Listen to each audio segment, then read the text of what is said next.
We have lots to discuss here in today's video, including some significant updates on a lot of players looking for contracts or contract extensions. We had the latest today on Connor McDavid, as well as Adrian Kempe, the Los Angeles Kings. We have some updates as well between the Calgary Flames and the Dallas Stars, with both teams maybe even looking together to maybe come together as a trade partner. We have scenarios to look at regarding Nazem Kadri, Rasmus Andersson, and Jason Robertson. And one NHL analyst has kind of pegged the fact that we could see those two have some talks. We'll discuss that a little bit further, plus the latest on Muriel Kaprizov, as well as some trade talk around the Toronto Maple Leafs, an injury update in Ottawa, and we get news as well regarding the 2026 Olympic Games, regarding rosters and when some things need to be submitted. All that and more coming up next. So welcome back to another video here at Top Shelf Hockey. As I mentioned, we have lots to discuss here in today's video. We're going to kick things off with an update regarding the 2026 Winter Olympic Games. We got an update today from NHL insider Dave Pagnotta with some key dates to keep a lookout here for as the NHL season gets underway here very soon. Now, of course, we know that the games are in February. Final rosters don't need to be submitted until much later. But for right now, all national associations do need to submit a list of players. Now, it's an expanded list by October the 5th. So this list will include 42 skaters and 5 goaltenders. Of course, the Olympic Games, we know, have a lot more things to consider, like testing and all that, in order to be eligible. So in order to be on the Olympic roster, they have to submit like their pre-rosters, or whatever you want to call it, ahead of time, players that are being considered so they can get into that loop and get everything underway. So obviously, there's probably going to be some leaks, I would think, from some of the top countries like Canada and the U.S., especially with who might be on that. Of course, we saw, a much expanded list, if you will, for the players that attended their orientation camps.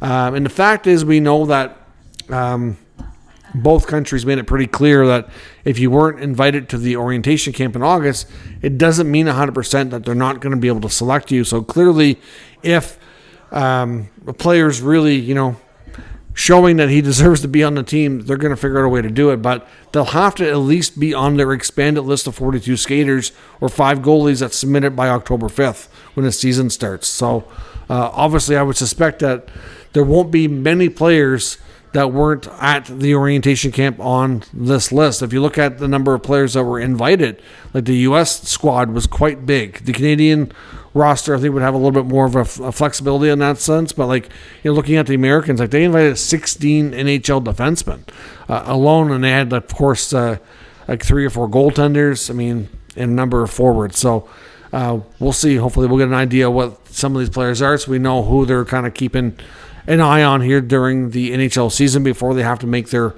final decisions. Now, as I mentioned, an injury update out of Ottawa. We get word today from Bruce Garriock that Suns winger Drake Batherson is going to miss a couple of weeks here. He's probably going to miss the rest of training camp. At this point, it's possible he misses the start of the season. It's also possible that he's okay and plays in game 1. It's not quite clear just yet, but apparently he has a strained muscle or pulled muscle of some sort. I know in the preseason game the other night, his line mate took what he kind of viewed upon as an unnecessary dirty hit and ended up getting a fight over it. So I don't know if he hurt himself during that fight or when this injury happened, but certainly not good news. You don't want to see any kind of, players, especially, guys that play important roles, top 6 guys, getting injured and missing a bunch of time in camp or putting their, season at risk to not be available for the first game. So we'll see what the status update is on Batherson, but it could be a blow for the Sens. They do have a lot of depth in camp this year. There could be an opportunity for some players, like a guy like Arthur Kaliyev, for example, who's on a 2-way deal, who probably would have started in Belleville otherwise, maybe get a chance to play. It's a scoring opportunity there, or could create more of a chance, depending on guys like Perron, Giroux, and how they feel about them going into the regular season as well. Now, as I mentioned, a bunch of updates. A lot of this revolves around contract extensions. Some of this is around trades as well, but we'll get into it here. Start with what we know on some of the latest contract negotiations around the NHL. There's a lot of big names, of course, going through this process right now. None bigger than Edmonton Oilers captain Connor McDavid. As we heard today, a couple of updates between Saravalli and Elliotte Friedman. Talks are ongoing. I know some people wonder if there is talks because we haven't really had a lot of updates on the McDavid contract situation, but talks are ongoing. There's not a lot new to report besides the fact that they are continuing to negotiate. I know the latest comment from Friedman was that he believes, and they wouldn't really call it a prediction, but his best guess is what's going to happen here is that McDavid's going to sign, he thinks, a short contract extension, probably anywhere from 2 to 3 years.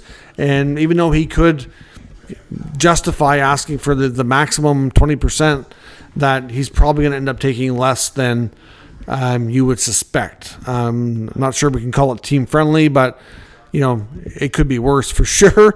And a lot of people are looking at the next 2 weeks between now and the beginning of the regular season being a critical time for Edmonton. I know McDavid's made it pretty clear that he feels like, not being a distraction in the season, if this isn't done, he doesn't think it should be an issue, but it's going to be. I really think it will be, and the Oilers really can't afford a slow start. So we'll have to monitor this situation, but obviously the talks continue, still trending towards a short deal. But I do wonder if part of this McDavid conflict is, like I said before, I think there's a lot of pressure on McDavid from the union, from the PA side, and the player side to really up the ante and reset the market because obviously what he takes for money will impact other players more than just about any other player in the game.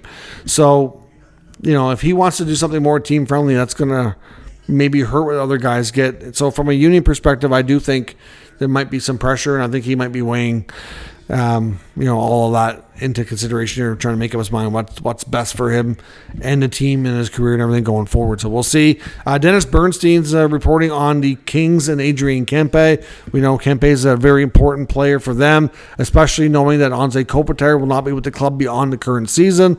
His role is going to become that much more important moving forward. He's in the final year of his deal. They continue to have talks. They're still ongoing, and Bernstein says that they really haven't made much progress. There's still a significant gap that needs to be closed in order to get a deal done. It was reported originally that Kempe was looking around $10 million. Now they believe he's probably looking up around 11, and that the Kings are probably down below 10. They never got to 10 before his price seemed to go up. So there's probably a couple $1 million gap there, which is obviously pretty significant, as Dennis has made clear here on that front. When it comes to Kirill Kaprizov, some interesting comments from Elliotte Friedman. He said, and this was on the hockey show on Sportsnet, the Fan Hockey Show, he believes that even though he says he'll never be able to prove it, that he really thinks there is some tampering / whispers, if you will, going on behind the scenes. So we don't have any reports to suggest that the Minnesota Wild want to trade Kaprizov. We know that the negotiations have been tough and ongoing here, but they haven't reached a point where they're like, okay, this isn't going to happen. He doesn't want to be here. We're going to trade him. But if Elliotte thinks there's some tampering going on, then that leads us to think that maybe his agent is talking to other teams, because clearly, the main kind of best guess here from Elliotte, when the richest contract in NHL history was first rejected by Kaprizov and his agent Paul Theophanis, that he figures they must have some kind of intel to suggest that if he makes it to free agency next summer and doesn't sign in Minnesota, that another team is going to offer him even more than $16 million per year, somewhere anywhere in the 18 to 20 range. That's crazy money when you think about it. He's a great player, but he's, is he worth that much? That's kind of hard to wrap your head around. So ultimately, we know at this point that the Wild, Bill Guerin, the owner Craig Leopold, have made it pretty clear they're willing to go top dollar here for Kaprizov. But Friedman also reported that he's not convinced at this point that they're going to up the ante on their offer. They've already offered the richest contract in NHL history. What more is it going to take? Either you want to be here or you don't. So, that's the big question. And if they get to feeling, or they kind of, I'm not sure if they're told, that's one thing. But if they reach a point that they really think he doesn't want to be there, then that's when they're going to start obviously exploring the trade front. But for Elliotte to suggest there's some tampering going on really makes you wonder. I don't know. I mean, there's some people that still think there's a possibility he reneges his original reaction and ends up signing for the $16 million at 8 years. So I was like, why would he go back and sign it now? Like, nothing's really, like, if it was rejected once, it's going to be rejected again. Interesting stuff there. We'll have to wait and see where things go on that front. Now, an update as well from Chris Johnson on the Toronto Maple Leafs. We've talked a lot about the extra forwards and the fact that they've been looking to make moves here for quite some time. Just haven't found any deals that they like. So that's why guys like Robertson and Yarncroke and Kampf are all there. We know that before the end of camp, or before the start of the regular season, they're going to have to find a way to unload a forward or two, especially if they think a guy like Easton Cowan deserves a roster spot. I mean, obviously they can send him to the minors. He can play some big minutes down there while they figure it out. He can bring him up as soon as they make a deal and make room for him. It's not the end of the world there, but they have way too many forwards and something has to give. But it's not the only move that they've been looking to make. According to CJ, the Leafs definitely have had conversations internally discussing about the possibility of what their team and their decor could be like without Brandon Carlo, who of course we know they traded for and acquired from the Boston Bruins last year. Big right shot defenseman. Not the most physical for a guy his size, but certainly somebody who's can play in all situations. Fairly reliable for a second pair right shot D. I think that if they made him available, I have no doubt that there would be a lot of interested teams. Now, we know that the Leafs at this point, not 100% determined yet what they're going to do with their forwards. Like I mentioned, they have more guys that need to move. But besides that, just looking at their top two lines, they brought in Michelli, they brought in, Dakota Joshua, they brought in Nick Waugh. Like they have some new guys that come in, but they're not going to. They don't have a guy who can replace Mitch Marner. They always knew that wasn't. They just can't just replace him. Now, will Michelli work out to be in that spot? Maybe it'll be just fine. At the end of the day, he is a playmaking winger, and I would think that the biggest concern here is having a player that can help get the puck to Matthews. Obviously, Matthews is the goal scorer, one of the best in the league, and Marner racked up the assist and was a good playmaking winger, one of the best in the league. And obviously, I do think that they played a big role with each other's success. I don't think there's any denying that. So, to have another option now, if Michelli's not working out, I think it's fair to say that the Leafs are going to consider trading for a higher end impact forward to join that top six. You've got Nyes and Matthews, you've got Nylander and Tavares, and then you got a couple of holes. You're hoping right now that Michelli and maybe Domi will be the guys to fill those spots. Maybe Nick Robertson gets a look there. I don't know. You get McMahon. He could probably take a spot with Tavares and Nylander. I know Berube seems to like him on that line. Says he likes somebody with a little bit more size to play with those two. So, again, if they decide that they need a higher impact winger for the top six, they're going to have to give up something of value to get something of value.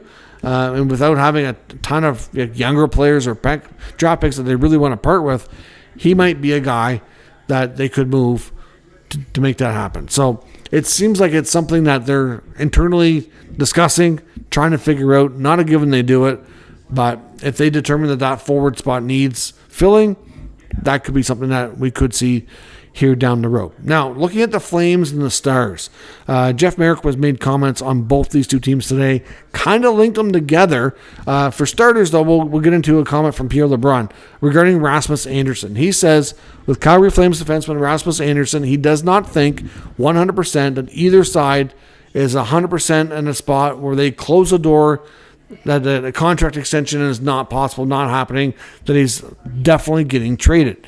That there's still a chance that maybe they have one last talk to see if there's any way they can find common ground. But as I've said before, looking at their decor and guys that they have signed, I think signing Rasmus Andersson long-term is going to block, you got Uyghur there, you got Zane Parekh coming up, it looks really good. Like, is Rasmus Andersson going to be your third pair defenseman? Do you see Parekh staying as a third pair defenseman on a long-term basis? I don't. I think he could easily be a top pair. Maybe, starts as a second pair. Like, I don't know. I think I just don't. I don't know that signing Rasmus Andersson for an 8-year deal makes a ton of sense for the Flames. Good defenseman, good player, but strictly business. I think it's better that you move him. But according to LeBron, the only way to really get Andersson to be interested in staying would be to offer him an 8-year deal at the kind of money he's looking for, maybe even more than you get on the open market, because he's most likely going to end up on a non-state tax team like Dallas or Vegas or one of those guys. So all that being said, not a given that he goes, but still very likely. Now, Jeff Merrick said that he thinks right now that throughout the season, until we get some more moves done here, that you're going to hear not only Rasmus Andersson's name in the rumor mill, but Nazem Kadri as well. And he says that both names expect them to both be attached to the Dallas Stars. There's definitely a high level of interest there. So we know Dallas is likely a team that makes a lot of sense for them to try to add a right shot defenseman. And obviously we know they're a team that sees themselves as cup contenders, and rightfully so. And adding a player like Kadri to strengthen their down the middle strength, it makes a lot of sense. Now, would it be the easiest deal to pull off? No, but they do have some interesting assets there in Dallas that might be intriguing to the Flames. Now, that takes us to Jason Robertson. Of course, the latest on Jason Robertson from Jeff Merrick today was that Dallas definitely has interest to keep him and sign him. However, they definitely seem to have a limit on what they're going to be willing to go to, and they definitely don't want him to be more than Mikko Rantanen at over the $12 million. In fact, they probably want him to be a decent amount below. So is Jason Robertson in today's market, given what he's put up for points in his career, is still being a young guy entering his real solid prime here? He could be a guy that you could foreseeably say, you know what, he's going to be good for 80 to 100 points a season pretty consistently. He has that potential. He's already proven it a few times, right? So there's no reason to think that for the next, 5 to 7 years at least, that he could be one of those guys that can be relied upon as a heavy producer. So to pay him $12 million, it's not really all that crazy that he could get that. If he works his way to free agency, which I know he's still a little ways off on because he still has another RFA status here coming up if he doesn't sign or extend. But, I don't. That just tells me I think Dallas is going to have a really hard time signing. At least that's my opinion.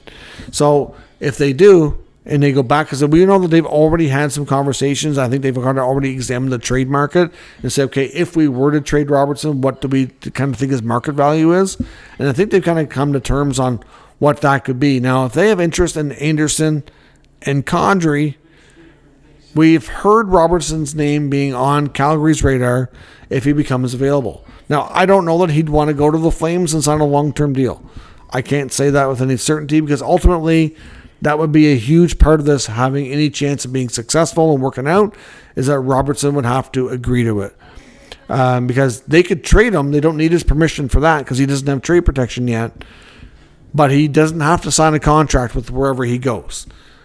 He can work his way to free agency real easy. Like, he's still a restricted asset, so he does have say, but the team still has say too. Like, he could go there short term, work his way out, and be gone. And it could be a disaster in that sense, right? So if he's willing to go there, though, and you could bring in, the deal will probably have to be more on Dallas' side. Like, you're not going to move Anderson. I don't think you're going to get Anderson and Kadri for Robertson. It's probably, at the same time, though, Robertson's the younger player out of the bunch, the most productive out of the bunch.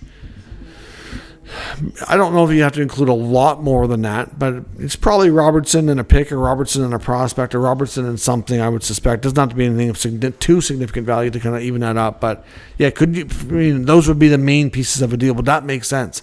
If Dallas is really focused and interested in Kadri and Anderson, and you're having a difficult time getting Robertson signed, to bring in a guy like Kadri, you'd have to be like, okay, well, we're going to be deeper down the middle, but we're going to obviously lose a very productive winger. If they feel like Kadri's a guy they can win with, maybe that's the move they make. It might make sense for both teams, but yeah, and it may not be. I mean, this is Merrick talking here about Dallas having interest. I think the Anderson part is something that is going to make sense. I expect him to be dealt to either Dallas or Vegas, unless they don't have the right assets that Calgary's willing to accept. maybe he goes somewhere else and works his way there as a free agent. We'll have to wait and see. But yeah, it's an interesting concept. What Merrick is saying, but the Dallas interest doesn't surprise me if that's accurate. And that very well could be something that we end up seeing playing out between those two clubs. But like I said, a lot of it will determine, would Robertson sign a long-term deal with the Flames? Because if he won't, then it's either not going to happen or it's going to be a much smaller scale deal or something. It's just not going to be that big of a blockbuster trade. So let me know your thoughts on all of today's news and rumors in the comments. We'll discuss further. If you're new to the channel, of course, make sure you subscribe and stick around. We'll keep you up to date with the latest news, rumors, and analysis of all 32 NHL teams. Thank you for watching. I'll catch you next time.